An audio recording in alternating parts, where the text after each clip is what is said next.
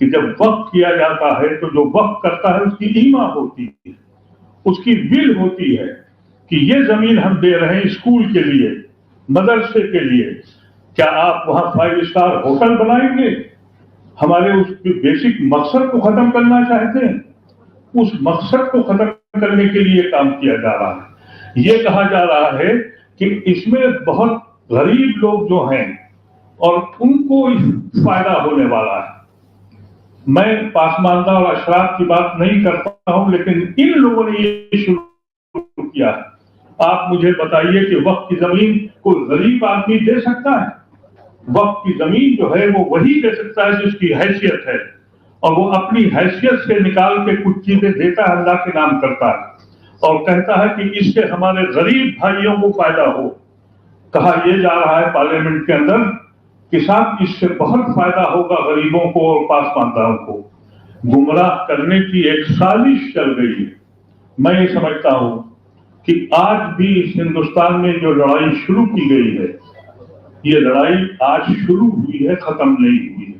جتنے بھی democratic system ہیں اس میں ہم یہ لڑیں گے، اور جو لوگ ہمارے بل کی حمایت کر رہے ہیں ہم ان کا احسان مانتے ہیں اور مانیں گے، اور جن لوگوں نے ہمارے آج مخالفت کی ہے ان کے ساتھ اب ہمارا رویہ کیا ہوگا یہ آنے والا وقت بتائے گا۔ ہم ان کے حقے پانی بند کرائیں گے، اور وہ حضرات، وہ مسلمان جو اپنے عہدے کے خاطر ان لوگوں کے ساتھ ہیں، ان کے ساتھ ہم لوگ کوئی نہ کوئی فیصلہ کریں گے۔ یہ مت سمجھیے گا کہ یہ لڑائی صرف علماء کرام کا لڑ رہے ہیں۔ مسلمان ایک گاؤں کا مزدور اس کا بھی دل ہل گیا، اور ایک بیوروکریٹ اور ایک فوجی اور ایک وہ بھی مسلمان، وہ بھی سمجھ گیا ہے۔ ہمیں ابھی یقین ہے کہ ایک بڑی تعداد ہمارے ساتھ غیر مسلمانوں کی، ہم ان کے احسان مند ہیں، ہم ان کے ساتھ مل کے لڑیں گے۔